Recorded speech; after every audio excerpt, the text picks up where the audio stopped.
Okay, good morning to all. This is B. Srinivas, lecturer in Commerce, SRNK Government Degree College, District Kamareddy, State Telangana. Okay, student.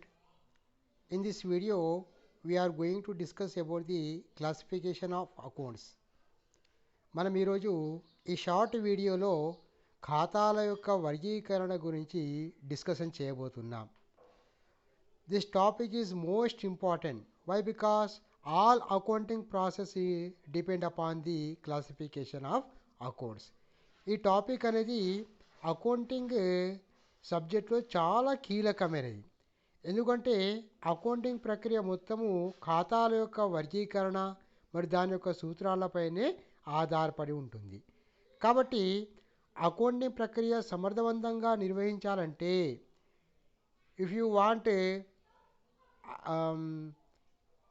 implement the accounting process successfully, it is mandatory to know about the classification of accounts. తప్పకుండా ఖాతాల వర్గీకరణ సూత్రాలపైన అవగాహన కలిగి ఉండాలి. లేకపోతే accounting ప్రక్రియ సమర్థవంతంగా నిర్వహించడానికి అసలే అవకాశం అనేది ఉండదు. కాబట్టి ఇక్కడ అకౌంటింగ్ అంటే ఏమన్నా మనము what you mean by accounting? Accounting is a art of recording, classifying, summarizing the business transaction in terms of money for the purpose of ascertaining the business result and it to be communicated to the interested parties. అంటే వ్యాపార సంస్థలకు సంబంధించినటువంటి ఆర్థికపరమైనటువంటి వ్యవహారాలను రోజువారీగా ఒక క్రమ పద్ధతిలో రికార్డు చేసి వర్గీకరించి సంక్షిప్తపరిచి వాటి ఆధారంగా ఫలితాలను రాబట్టి ఆ ఫలితాలను నిర్వాహకులకు అందించే ఒక కళని మనము గణక శాస్త్రంగా చెప్తున్నాం. కాబట్టి ఈ నిర్వచనాలను చాలా జాగ్రత్తగా పరిశీలించినట్లయితే ఇందులో ప్రధానంగా 4 అంశాలు ఇమిడి ఉన్నాయనే విషయాన్ని మీకు చెప్పాను. వ్యవహారాల రికార్డు, వ్యవహారాలను వర్గీకరించడము, వ్యవహారాలను సంక్షిప్తపరచడము, ఫలితాలను తెలుసుకోవడం. మరి వ్యవహారాలను రికార్డు చేయడం అనే ప్రక్రియ చిట్టా అనే పుస్తకంలో, వర్గీకరణ ప్రక్రియ ఆవర్జా పుస్తకంలో, సంక్షిప్తీకరణ అంకణ ద్వారా, ఫలితాల తెలుసుకోవడం అనేది ముగింపు లెక్కలు తయారు చేయడం ద్వారా తెలుసుకోవడం జరుగుతుందనే విషయం మీకు తెలుసు. కాబట్టి ఈ ప్రతి ప్రక్రియ నిర్వహించేటప్పుడు అందులో వ్యవహారాలను పొందుపరిచే విధానం అనేది పూర్తిగా ఈ ఖాతాల వర్గీకరణ సూత్రాలపైన ఆధారపడి ఉంటుంది.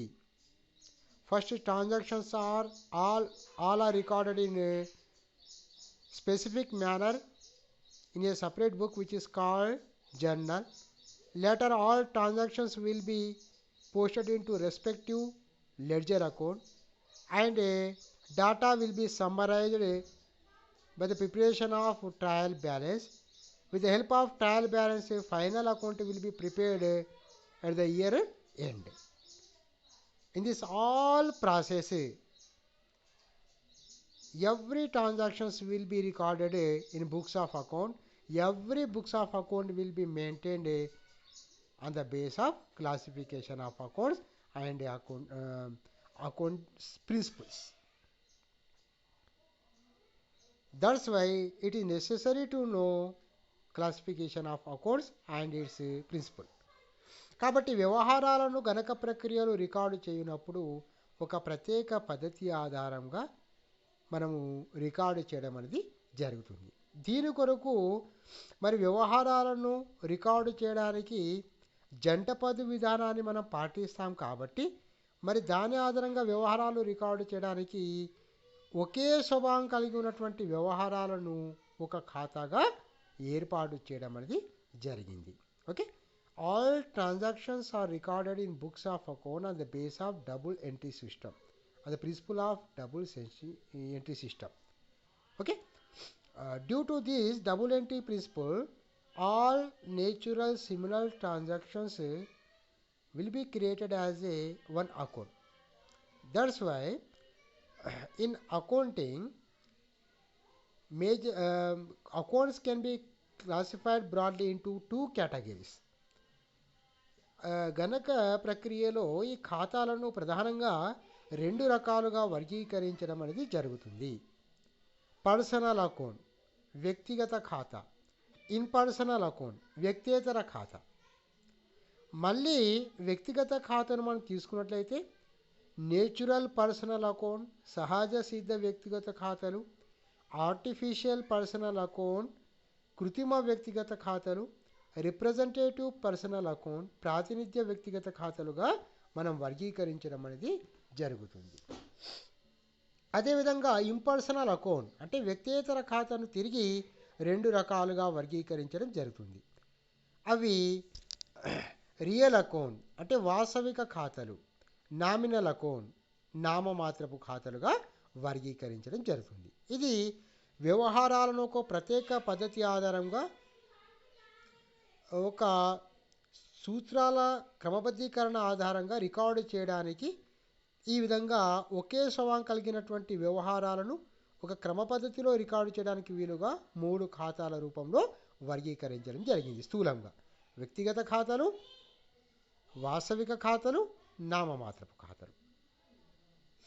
ఇప్పుడు మరి ఏ ఖాతాలు ఎలాంటి సంబంధిత వ్యవహారాలు రికార్డు చేయబడతాయి, వాటి సంబంధిత సూత్రాలు ఏ విధంగా ఉంటాయి అనే విషయాన్ని ఇప్పుడు మనము డిస్కషన్ చేయబోతున్నాం.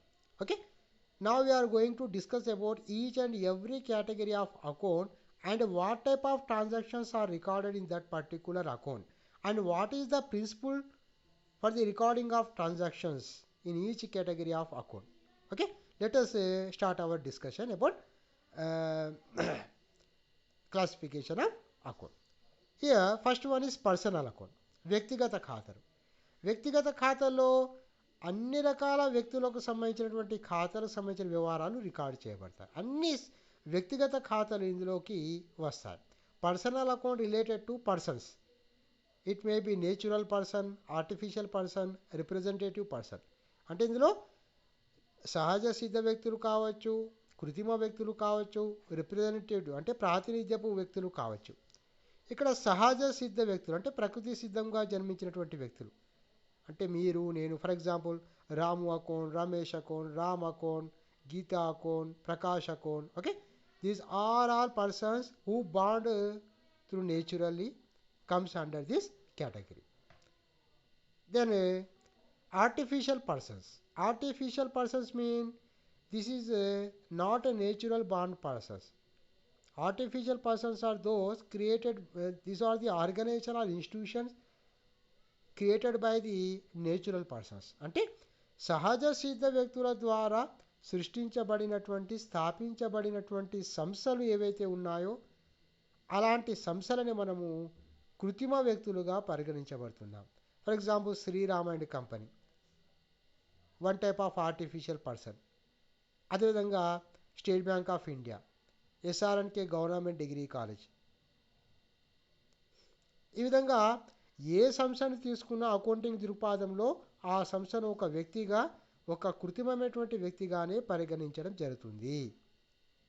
అదేవిధంగా representative personal account. Representative persons means వ్యక్తి తరపున ప్రాతినిధ్యం వహించే వ్యవహారాలు. అంటే ఒక వ్యవహారం తరపున ప్రాతినిధ్యం వహించే వ్యవహారాలు ఏవైతే ఉన్నాయో వాటిని ఈ ప్రాతినిధ్యపు వ్యక్తిగత ఖాతాలుగా మన గణక ప్రక్రియలో పరిగణించడం అనేది జరుగుతుంది. అంటే transaction those are representative on behalf of the persons, it may be natural person or artificial persons or other transactions like outstanding salaries or accrued interest, capital, drawing. These type of transactions will be treated as representative person because these are representative. Some transactions on behalf of the owner of the organization, some transaction on behalf of the other transactions. ఇప్పుడు వ్యక్తిగత ఖాతాలకు సంబంధించినటువంటి సూత్రం అంటే వ్యక్తులకు సంబంధించినటువంటి వ్యవహారాలు వ్యక్తిగత ఖాతా సూత్రం ప్రకారం రికార్డు చేయడం జరుగుతుంది. అలా రికార్డు చేయడానికి గణక ప్రక్రియలో ఉన్నటువంటి సూత్రం ఏ విధంగా ఉంది?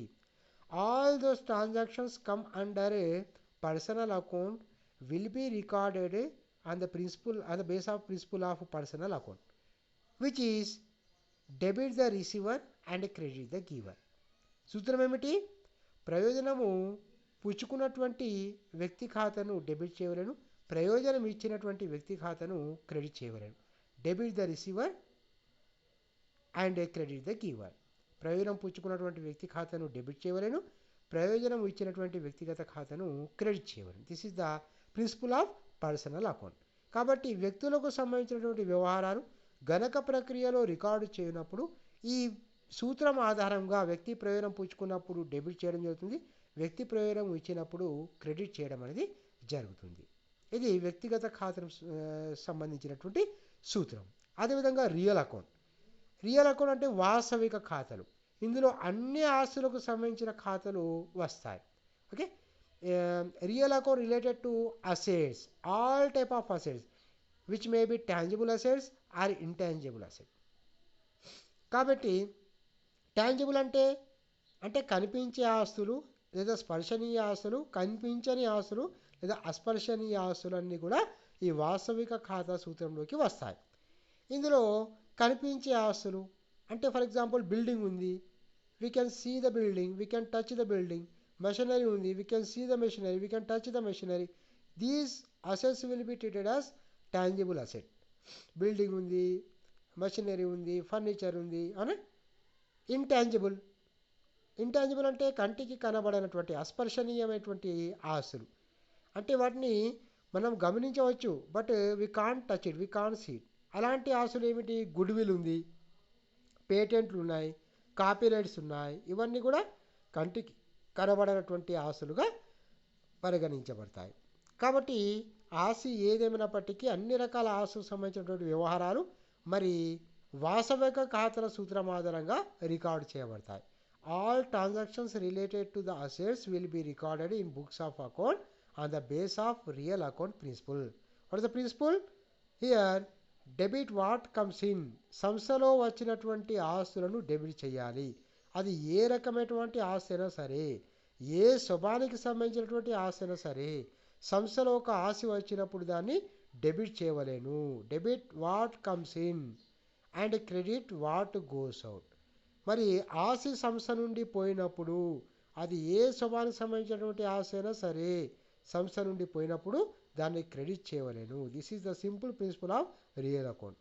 Okay, debit what comes in, credit what goes out. సంస్థలో వచ్చినటువంటి ఆస్తిని డెబిట్ చేయాలి, సంస్థ నుండి పోయినటువంటి ఆస్తిని క్రెడిట్ చేయాలి. ఇది వాస్తవిక ఖాతా, దానికి సంబంధించినటువంటి సూత్రం. ఇక థర్డ్ కేటగిరీ నామినల్ అకౌంట్ అంటే నామమాత్రపు ఖాతాలు. ఇందులో ఏమొస్తాయి? Nominal accounts related to expenses, losses, incomes and gains. ఇందులో అన్ని రకాల వ్యయాలు, నష్టాలు, ఆదాయాలు, లాభాలు అన్నీ కూడా ఈ నామమాత్రపు ఖాతాలో చేరి ఉంటాయి. కాబట్టి ఇందులో చూడండి, ఎక్స్పెన్సెస్, ఇక్కడ ఒక ప్రయోజనం పొందడానికి దానిపై వెచ్చించబడినటువంటి డబ్బును మనం ఖర్చుగా పరిగణించబడతాం.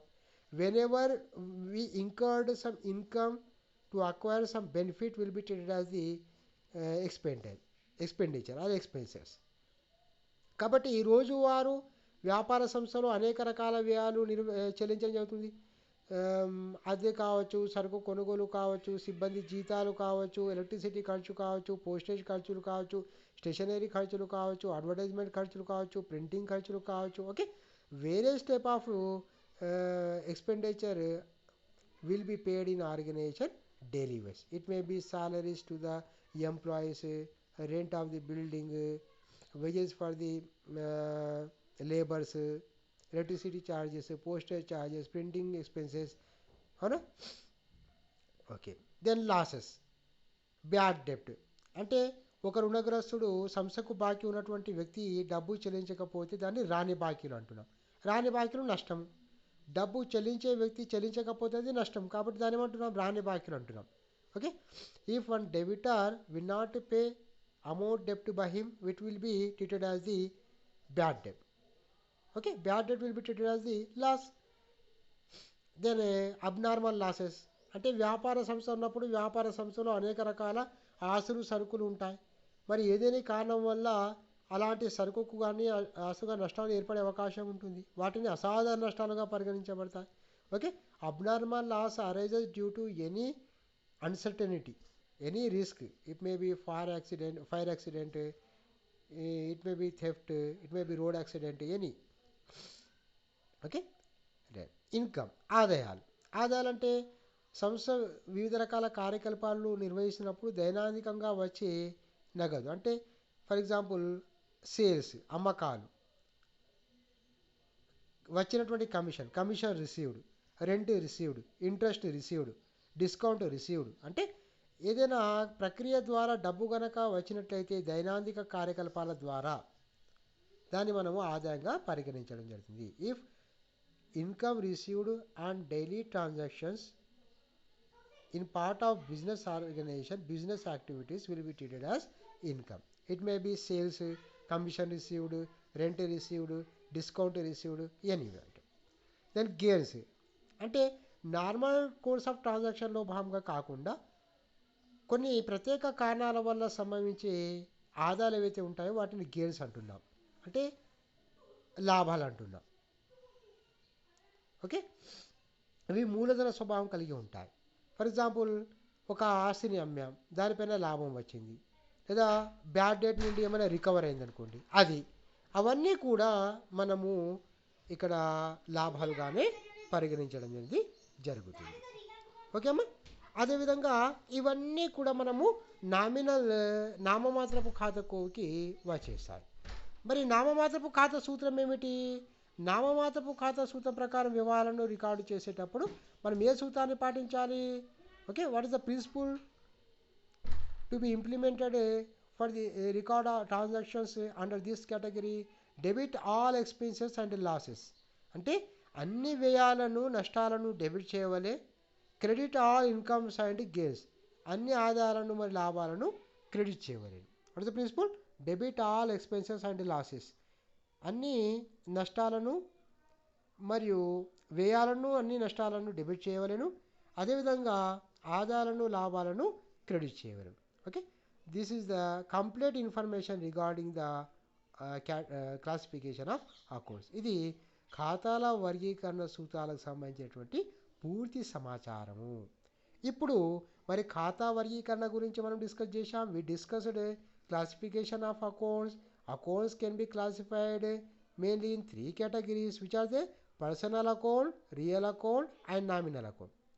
What is the personal account? Related to all person. It may be natural person, artificial person, representative person. ఓకేనా? వ్యక్తిగత ఖాతాలో అన్ని వ్యక్తులకు సంబంధించినటువంటి రికార్డ్ చేయబడతాయి. సూత్రం ఏమిటి? వ్యక్తి ప్రయోజనం పుచ్చుకున్నప్పుడు డెబిట్ చేయాలి, ప్రయోజనం ఇచ్చినప్పుడు క్రెడిట్ చేయాలి. Debit the receiver, credit the giver. అదేవిధంగా వాస్తవిక ఖాతాలో అన్ని ఆస్తులకు సంబంధించిన వ్యవహారాలు రికార్డు చేయబడతాయి. దీని సూత్రం ఏమిటి? ఆస్తి వచ్చినప్పుడు డెబిట్ చేయాలి, ఆస్తి పోయినప్పుడు క్రెడిట్ చేయాలి. Debit what comes in, credit what goes out. అదేవిధంగా నామినల్ అకౌంట్స్ అంటే నామమాత్రపు ఖాతా. వ్యయాలు, నష్టాలు, ఆదాయాలు, లాభాలకు సంబంధించినవి వ్యవహారాలు దీని ప్రకారం రికార్డు చేయబడతాయి. దీనికి సంబంధించిన సూత్రం ఏమిటి? Debit all expenses and losses, credit all incomes and gains.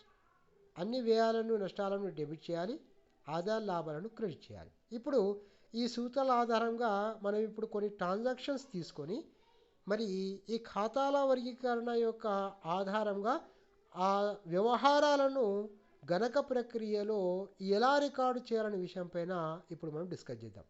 Let we discuss about how the transactions will be treated while recording on the base of this category of account. Okay, we take one example for a discussion this topic. Now appeared on the screen. Here I have given some example in this slide. 8 examples are given, 8 transactions are given. Let us we discuss about each and every transaction. Okay, year ఇప్పుడు ఈ స్లైడ్లో కొన్ని వ్యవహారాలు తీసుకున్నాను. ఈ వ్యవహారాల్లో మనం చాలా జాగ్రత్తగా గమనించి మరి వ్యవహారాల యొక్క స్వభావం ఏమిటి, ఈ వ్యవహారాలను దేని డెబిట్ చేయాలి, దేని క్రెడిట్ చేయాలి అనే విషయాన్ని మనం పరిశీలిద్దాం. ఓకే, ముందుగా వ్యవహారాలన్నీ కూడా జంట పద్దు విధాన సూత్రాలపైన ఆధారపడి రికార్డు చేయడం జరుగుతుందనే విషయం మీకు చెప్పాను.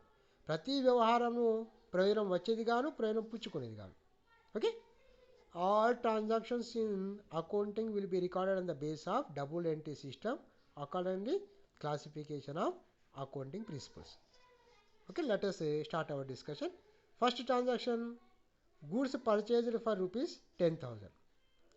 Okay, సరుకు కొనుగోలు రూపాయలు 10,000. ఇందులో ఏముంది? ఇందులో ప్రధానంగా రెండు అంశాలు ఉన్నాయి.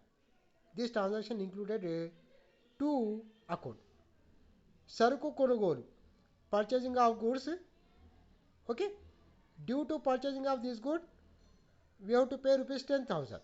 అంటే 10,000 రూపాయలు చెల్లించి మరి rupees 10,000 paid for purchasing of this good. Goods purchase for rupees 10,000. Okay, కాబట్టి it included two account. One is purchase account, one is cash account. Now we discuss about which is debited and which is credited.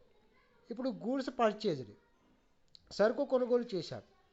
మరి కొనుగోలు వ్యయం, నామమాత్రపు ఖాతా సూత్రం ప్రకారం వ్యయాలను ఏం చేయవలేను? డెబిట్ చేయవలేను. Purchase comes under nominal account. According to the principle of nominal account, purchase will be debited. Okay, all expenses and losses will be debited. That's why purchase one type of expenditure.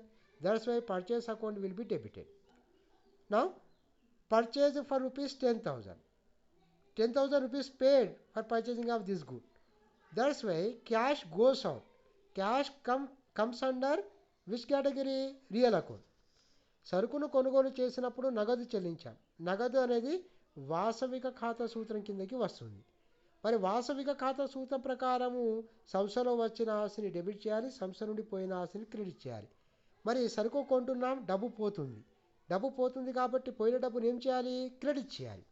కాబట్టి ఇక్కడ ఏం చేయాలి? కొనుగోలు ఖాతాను debit చేయాలి, నగదు ఖాతాను credit చేయాలి. In this transaction purchase account will be debited, cash account will be credited. Okay, purchase account comes under nominal account, cash account comes under real account. Purchase is one type of expenditure, is an expenditure. Cash goes out. Cash is an asset. Then second transaction, goods sold for rupees 20,000. సరుకు అమ్మకాలు 20,000. కాబట్టి సరుకు అమ్మితే మనకు నగదు వస్తుంది. అమ్మకాలు ఆదాయం కల్పిస్తుంది. అవునా? నగదు సంస్థలోకి వస్తుంది. మళ్ళీ నగదు, cash comes under real account. నగదు వస్తుంది, ఆస్తి వస్తుంది కాబట్టి వచ్చిన ఆస్తిని డెబిట్ చేయవాలి. కాబట్టి ఇక్కడ నగదును డెబిట్ చేయాలి. Cash will be debited. Why? Because cash comes in. As per the principle of real account, cash comes under real account. Here cash comes in.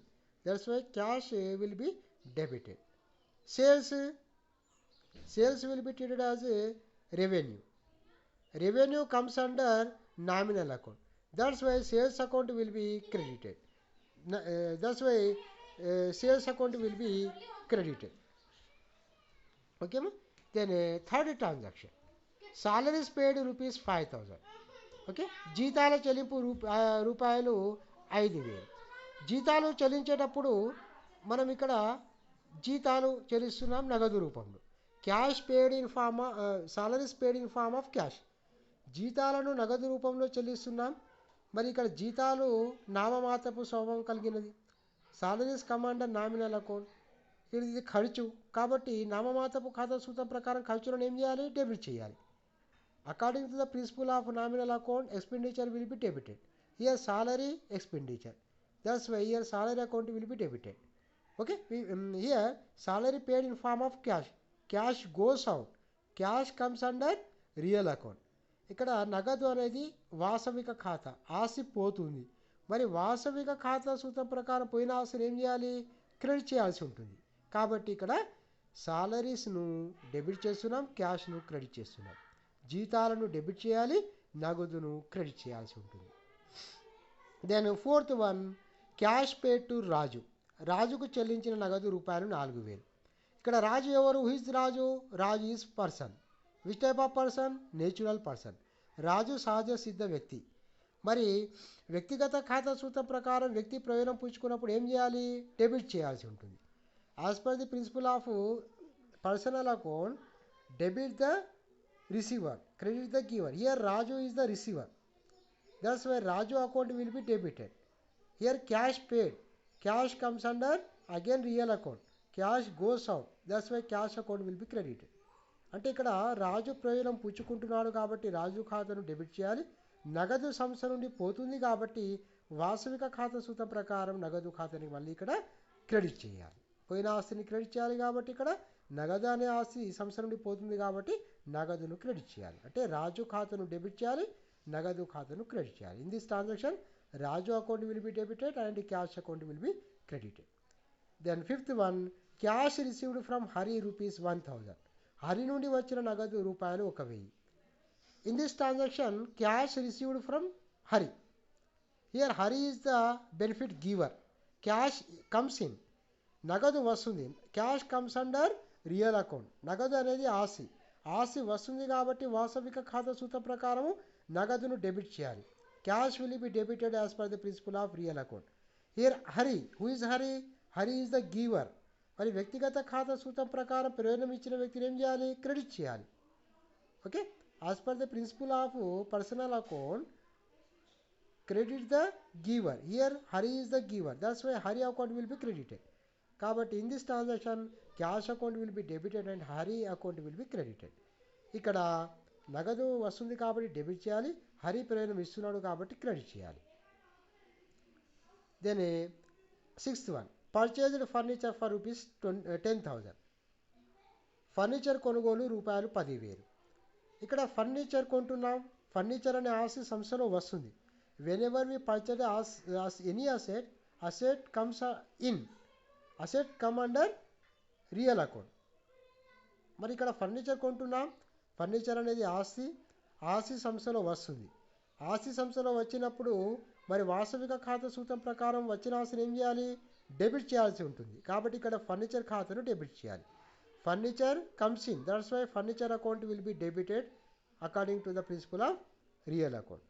Then okay, furniture purchased and paid rupees 10,000. Cash goes out due to purchasing of this furniture. Cash comes under again real account. Cash goes out, that's why it will be credited. మరి ఇవి రెండు కూడా వాస్తవిక ఖాతా సూత్రం ప్రకారం ఒక ఆస్తి వస్తుంది, ఒక ఆస్తి పోతుంది. వచ్చిన ఆస్తిని డెబిట్ చేయాలి, పోయిన ఆస్తిని క్రెడిట్ చేయాలి. ఫర్నిచర్ వస్తుంది కాబట్టి డెబిట్ చేస్తున్నాం, నగదు పోతుంది కాబట్టి క్రెడిట్ చేస్తున్నాం. Furniture comes in, that's why furniture account will be debited. Cash goes out, that's why cash account will be credited. Then seventh transaction, sold machinery for rupees 15,000.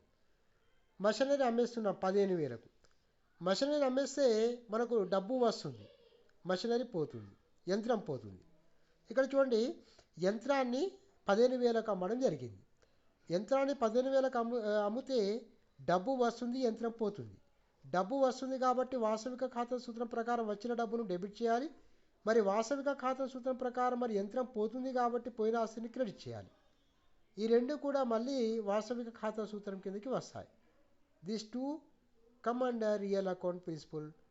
Cash comes in, that's why cash account will be debited. Machinery goes out, that's why machinery account will be credited. నగదు వస్తుంది కాబట్టి నగదు ఖాతాను debit చేస్తున్నాం, యంత్రం పోతుంది కాబట్టి యంత్రం ఖాతాను క్రెడిట్ చేస్తున్నాం. అదేవిధంగా eighth and last transaction, cash deposited in SBI bank rupees 5,000. అంటే ఎస్బీఐ బ్యాంకులో 5,000 రూపాయలు డిపాజిట్ చేయడం జరిగింది. మరి ఎస్బీఐ బ్యాంక్ ఏమిటి? కృత్రిమమైనటువంటి వ్యక్తి. Okay, SBI bank come under which type of category? Artificial person. We have to implement the principle of personal account. Okay, SBI bank comes under personal account. ఓకేమ్మా, that's why నగదు deposit చేస్తున్నప్పుడు బ్యాంకులో bank ప్రయోజనం పుచ్చుకుంటుంది. Here SBI bank benefit receiver. మరి వ్యక్తిగత ఖాతా సూత్రం ప్రకారం ప్రయోజనం పుచ్చుకున్న వ్యక్తిని ఏం చేయాలి? డెబిట్ చేయాలి. Debit the receiver and credit the giver. Here SBI bank is the receiver, that's why SBI bank account will be debited. బ్యాంకులో నగదు డిపాజిట్ చేస్తున్నప్పుడు నగదు సంస్థ నుండి పోతుంది. Cash goes out, cash comes under real account. మరి నగదు అనేది వాస్తవిక ఖాతా సూత్రంకి వస్తుంది కాబట్టి నగదు సంస్థ నుండి పోతుంది. కాబట్టి పోయిన నగదును మరి వాస్తవిక ఖాతా సూత్రం ప్రకారం ఏం చేయాలి, క్రెడిట్ చేయాల్సినటువంటి అవసరం అనేది ఉంటుంది. కాబట్టి ఇక్కడ ఎస్బీఐ బ్యాంక్ ప్రయోజనం పుచ్చుకుంటుంది. కాబట్టి వ్యక్తిగత ఖాతా సూత్రం ప్రకారం ఎస్బీఐ బ్యాంకును డెబిట్ చేస్తున్నాం, నగదు పోతుంది కాబట్టి వాస్తవిక ఖాతా సూత్రం ప్రకారం నగదును క్రెడిట్ చేస్తున్నాం. ఓకే, ఇవి ఖాతాల వర్గీకరణ అంటే ఏమిటి, ఖాతాల వర్గీకరణ యొక్క రకాలు, మరి వర్గీకరణకు సంబంధించినటువంటి మరి సూత్రాలు, మరి ఆ సూత్రాల ప్రకారము వ్యవహారాలను డెబిట్ క్రెడిట్ చేసే విధానం. కాబట్టి student, in this short video we discussed about depthly classification of accounts and their principle and recording process of transactions according to the debit and credit rules. Thank you very much.